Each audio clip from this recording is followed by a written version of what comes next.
Hello everyone and welcome back to Warping Tactics. Today we're going to be talking about something that I think Grey Knight players really need to start preparing for, and that is the rise of big vehicle lists. We've got the new Defiler already showing in Chaos lists, and now Space Marines have these new tank and transport attachments that look absolutely wild. Land Raiders launching melee units across the board, Repulsor Executioners putting out horrible shooting, Defilers pushing through terrain, shooting hard and then threatening you in melee. So today this is not going to be a quick overview, this is going to be a proper step-by-step guide for Grey Knight players on how we actually play into this. Because let's be honest, Grey Knights do not look at toughness 12 vehicles and go lovely happy days. We have to work for it, but I do think we have tools. We just have to use them properly. So the big thing here is that vehicles are not just damage pieces anymore. They are delivery pieces, they're pressure pieces, they are scoring pieces, and they're forcing armies like ours to make awkward decisions. The Space Marine Armoured Spear Tip Attachment is the big one people are talking about because it makes Land Raiders and other heavy transports much more aggressive. The scary part is not just the Land Raider, it is the Land Raider moving up, the unit inside getting out, moving again, and then either charging or shooting. So if you are really only asking, can I kill the Land Raider? I think that is the wrong question. The better question is, can I stop the Land Raider from delivering the unit inside where it wants to go? Because if we stop the delivery, we do not always need to kill the tank straight away. This is probably the biggest thing that Grey Knight players need to understand. The Land Raider in this kind of build is not just a transport sitting in the middle, it is a launch platform. It can move forward, the units inside get out, that unit can move again, and because Land Raiders have assault ramps, you still have to respect the charge. That means your normal idea of being safe might be completely wrong. You might think you were far enough away, but once you add the move, the disembark, the extra move, and then the charge, suddenly that unit is reaching much further than expected. So into this, do not measure from the Land Raider, measure from the unit inside. That is the real threat. The other problem is the shooting version of this. This is where units like Eradicators, Hellblasters, or other dangerous shooting units jump out, do serious damage, and then potentially get back into the transport. That is horrible for Grey Knights because we are an elite army. If they jump out, pick up a Dread Knight or a key infantry unit and then hide again, we do not get a clean trade back. And Grey Knights need clean trades. We are not an army that can just lose 200 points here, 200 points there, and pretend everything is fine. So the answer is not simply shoot the unit after it gets out. Sometimes you will not get that chance. The answer is to control where the transport can stand in the first place. If the transport cannot reach the right position, the unit inside cannot do the perfect damage combo. There are a few key Space Marine stratagems Grey Knight players really need to know. Armor Contempt is the obvious one. Reducing AP on a big 2+ save Land Raider can make it very annoying to shift. Rapid Embarkation is one of the big problem rules because it can let a unit get back into the transport after doing damage. Ceramite Sledgehammer is another one to watch out because transports can move through terrain. That matters because normally big tanks can struggle with ruins, but this makes their movement more direct.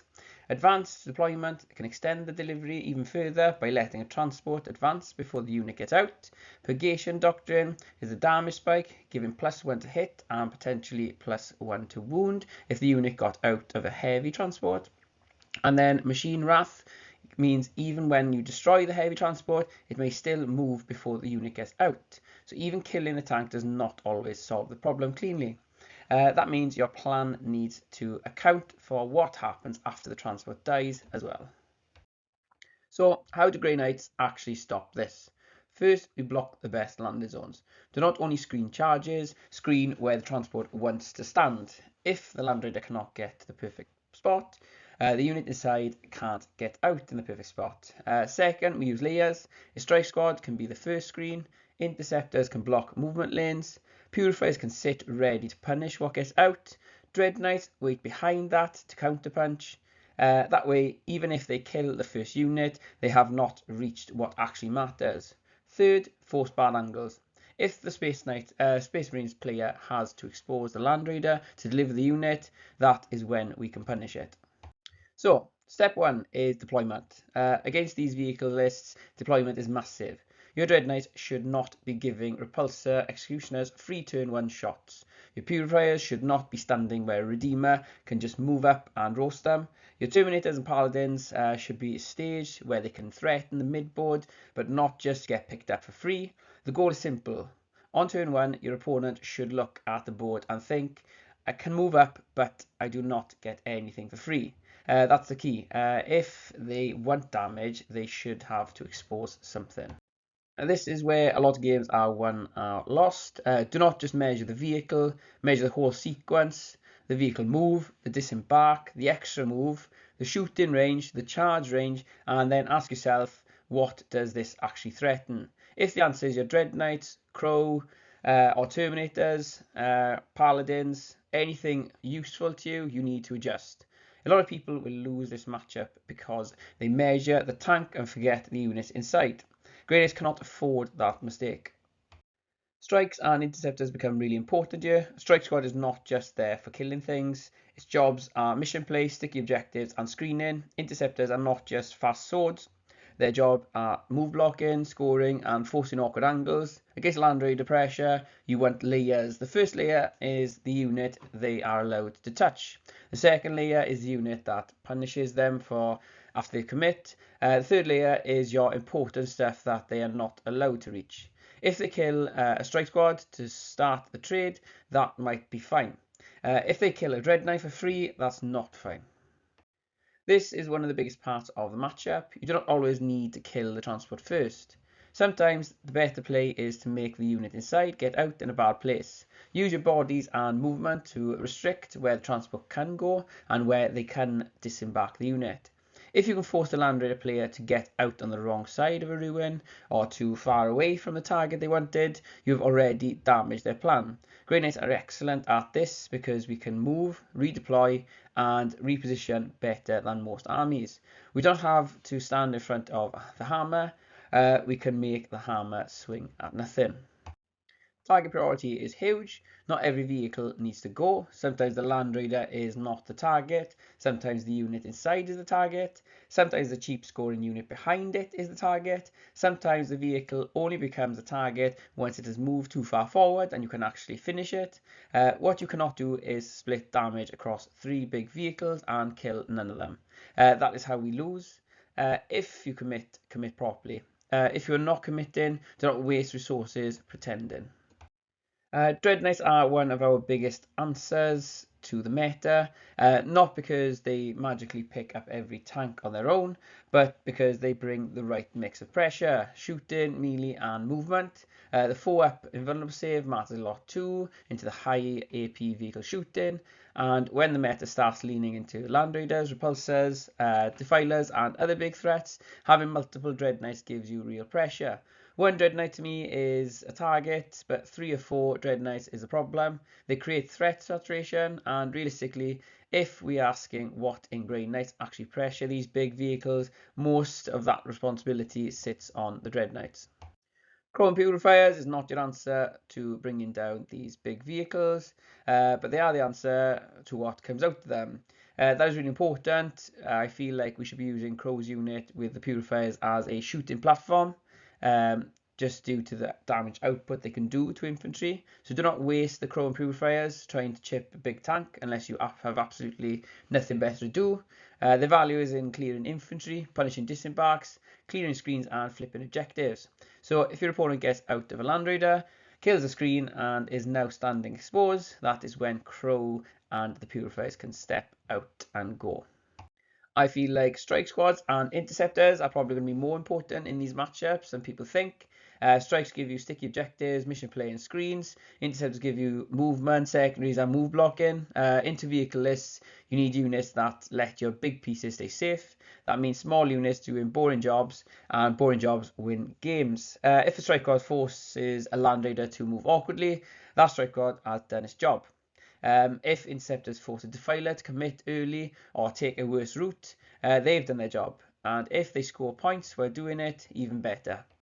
So onto the Chaos, and they've got a big threat as well, the new Defiler. This thing is already showing up in strong Chaos lists, and the reason is pretty simple. It does a bit of everything. It's fast, it's tough enough to be annoying, and it does serious shooting. And if it touches you in melee, it absolutely can pick up things. The biggest thing for Grey Knights though is that it can move through terrain, so you cannot treat it like a normal big vehicle that gets stuck behind ruins. That matters massively because our usual plan of staging safely behind walls becomes a bit more complicated. So, how do Grey Knights deal with them? First, we respect the movement. Do not assume a ruin keeps you safe because the Defiler has the movement tricks to get around the problem. Second, screen layers. One screen is not enough if the Defiler can move through terrain and create weird angles. And third, force it to commit. If the Defiler moves forward and does not kill enough, that is when the Grey Knights can punish it. And this is where the Dread Knights are really important. They give you the pressure and the movement to actually fight back, and obviously the damage from the hammers usually people take. But again, the key is not sending one piece in and hoping. You want to chip it, trap it, and then commit properly. The biggest mistake in Defilers is feeding them one unit at a time. If you give it a strike squad, then some interceptors, and a damaged Dread Knight, it is getting exactly what it wants. You also need to be careful with objectives against Renegade Raiders, especially standing on an objective can make their damage better into you. So sometimes you need to ask whether holding that point right now is worth losing the unit. And finally, do not split damage. If you decide the Defiler needs to go, then commit enough to actually take it down. Damaging it a bit and leaving it alive is usually not good enough because it can just hit you back just as hard. If you go first, do not get baited. You do not need to win the game turn 1. Take a safe board space, stick your home objective, stage behind ruins, put pressure on the mid board without exposing your Dread Knights. The goal is to say, I'm scoring, but if you want to stop me, you have to come out. Grey Knights are brilliant at punishing overextension, so do not overextend first. If you go second, survival is the priority. Do not give them the first meaningful activation. Hide your big threats, use the ruins properly, let the vehicles move first, then your turn becomes about counter positioning. This is where Grey Knight's movement is so important. You can shift away from the main push, attack weaker flanks, or force their big vehicles to turn around. And big vehicles hate turn around. That is where Grey Knights can make them feel slow, even when their rules are trying to make them fast. So, how do Grey Knights actually remove these vehicles? Step 1, chip damage where it's safe. Step 2, force the vehicle to move into a position where it can be punished. Step 3, commit multiple units at once. This is the key. Do not send one unit and hope. Use Dread Knight shooting, charges, positioning, and forward pressure. You want the vehicle to be removed or damaged so badly that it no longer does its job.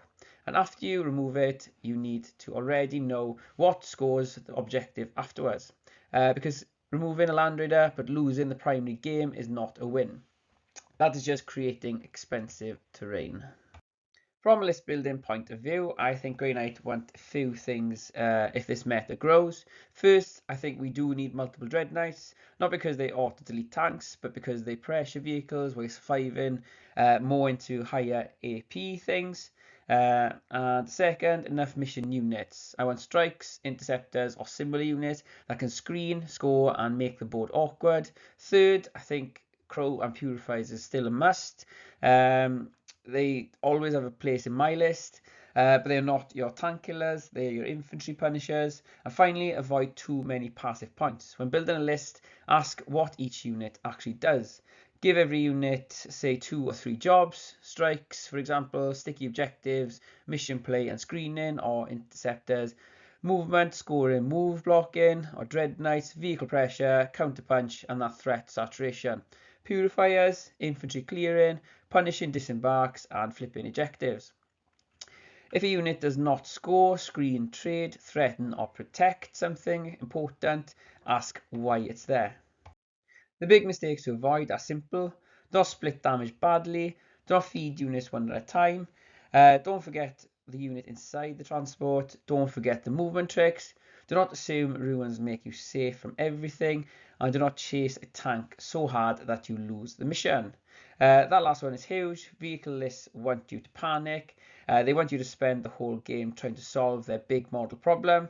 But if that big model is not scoring enough, not killing enough, and not controlling enough, maybe it is not actually winning.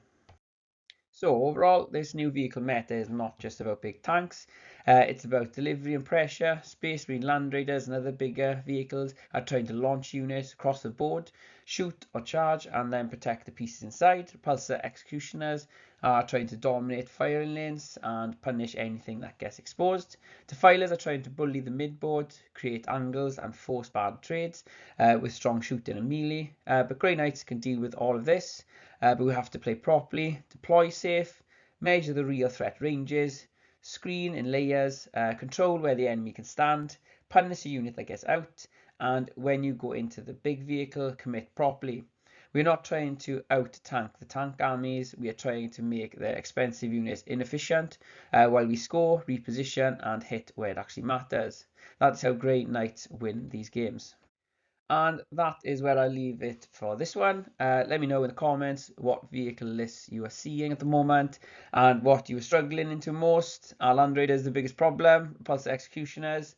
Or is a new Defiler the thing you're most worried about?